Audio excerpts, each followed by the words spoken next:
नमस्कार दोस्तों, आपका स्वागत है एक ऐसी वीडियो में जहां हम बात करने वाले हैं 3 ऐसे देशों की जहां आप अपने लिए पत्नी खरीद सकते हैं, वो भी सिर्फ $9 में। दोस्तों, कल्पना कीजिए कि आप आराम से घूम रहे हो और आपके दोनों तरफ स्टॉलों के साथ हलचल भरा बाजार, सभी प्रकार के सामान बेचने वाले लोग जो कपड़े और फल से लेकर इलेक्ट्रॉनिक्स और जटिल हैंडक्राफ्ट्स बेच रहे हों। लेकिन वहाँ कुछ और भी विशेष बेचा जा रहा है। यहाँ अपने लिए लड़की या पत्नी खरीदना एक ताजे फलों या सब्जियों की टोकरी खरीदने जैसा है। थोड़े से पैसों में ताजे फल जितनी कम कीमत पर आप अपने लिए जीवन साथी खरीद सकते हैं। फॉर एग्जाम्पल, मिस्र में खूबसूरत पत्नी सिर्फ $9 में खरीदी जा सकती है। फिलीपींस में भी पत्नियां $9 की ही होती हैं। फिलीपींस में कम से कम $9 की कीमत पर पत्नियों को ऑनलाइन बेचा जाता है। आपको अपने लिए ऐसी पत्नी ढूंढना बहुत आसान और सस्ता है जो आपका भी ख्याल रख सके। आप अपने लिए जीवन साथी ढूंढने के लिए जापान जा सकते हैं या फिर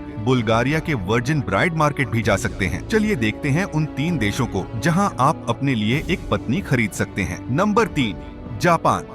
दोस्तों, आप जानते ही होंगे कि जापान में दुल्हन ढूंढना कोई ज्यादा कठिन नहीं है। कई पश्चिमी पुरुष 1 या 2 महीने के लिए विजिटर्स के रूप में जापान में रहें और उस समय का उपयोग जापान की लड़कियों से मिलने के लिए करें। जिन महिलाओं के साथ आप रिश्ते की उम्मीद करते हैं, उनमें से एक के साथ आपका रिश्ता इतना अच्छा विकसित हो जाएगा कि आप उसको अपनी पत्नी बना सकते हो। हालांकि जापानी लड़कियां विदेशी लोगों के साथ चैट करने और उनके साथ बाहर जाने में खुश होती हैं, लेकिन वे उन्हें परमानेंट पति के रूप में या यहाँ तक कि उनके साथ लॉन्ग टर्म रिलेशनशिप में भी नहीं रहना चाहती। लेकिन अगर आपको लंबे समय तक चलने वाला रिलेशनशिप चाहिए तो जापानी लड़कियों की कॉस्ट $10,000 से $20,000 तक होती है। जापानी महिलाएं अपनी सुंदरता के लिए जानी जाती हैं, जिसमें चिकनी सफेद त्वचा, चमकदार काले बाल और बड़ी गोल आंखें होती हैं। वे अपने एलिगेंट फैशन सेंस और अपने पहनावे की नॉलेज के लिए भी प्रसिद्ध हैं। जापानी महिलाओं की तारीफ उनके डोमेस्टिक स्किल और खुशहाल घर बनाने की उनकी क्षमता के लिए की जाती है। वे एग्जेम्पलरी पत्नियां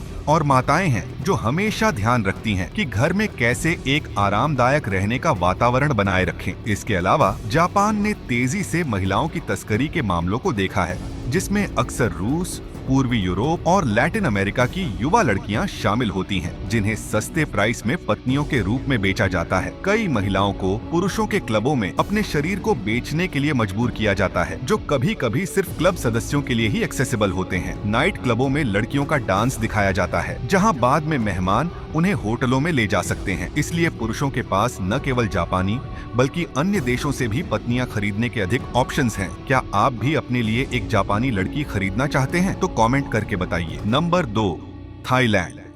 यदि आप विदेश में लड़कियों को खोजने के लिए बेस्ट कंट्री की तलाश कर रहे हैं तो थाईलैंड सबसे बेस्ट चॉइस है। थाईलैंड की लड़कियां हंसमुख, आसानी से मिलने वाली, बहुत सुंदर और खुले स्वभाव की होती हैं। इसलिए एक विदेशी दुल्हन से शादी करना आपके सुख के लिए एक महान उपक्रम है। ये एशियाई महिलाएं इतनी अट्रैक्टिव और सुंदर हैं कि हर पश्चिमी पुरुष थाईलैंड की लड़कियों से शादी करने के लिए बेस्ट प्लेस मानता है। यहाँ लड़कियों की एवरेज कॉस्ट 1 लाख से 3 लाख बाट के बीच हो सकती है, जो $3,200 से $9,000 के बराबर है। यहाँ पत्नी खरीदने के लिए $600 पे करने होते हैं। थाईलैंड में लड़कियों की कीमत को प्रभावित करने वाले कई क्राइटेरियाज हैं, जैसे कि लड़की की स्थिति, एजुकेशन लेवल, प्रोफेशन और उसकी वर्जिनिटी पर आधारित होती है। थाईलैंड में दहेज की कीमत काफी कम हो जाती है, लेकिन यदि लड़की पहले से ही शादी कर चुकी है, बच्चों के साथ है या अब कुंवारी नहीं है, तो लड़का ज्यादा दहेज की मांग कर सकता है। लेकिन यह लीगल रूप से सही नहीं है। अधिकांश थाई लड़कियों में छोटी और युवा उम्र की लड़कियां होती हैं। उनकी तनी हुई त्वचा और बादाम के आकार की आंखें अधिकांश पुरुषों का ध्यान आकर्षित करती हैं। ऐसा लगता है कि वे हमेशा सर्वश्रेष्ठ दिखना चाहती हैं, भले ही वे अपने पति के साथ घर पर ही क्यों न हो। वे फिट रहने, अच्छा खाने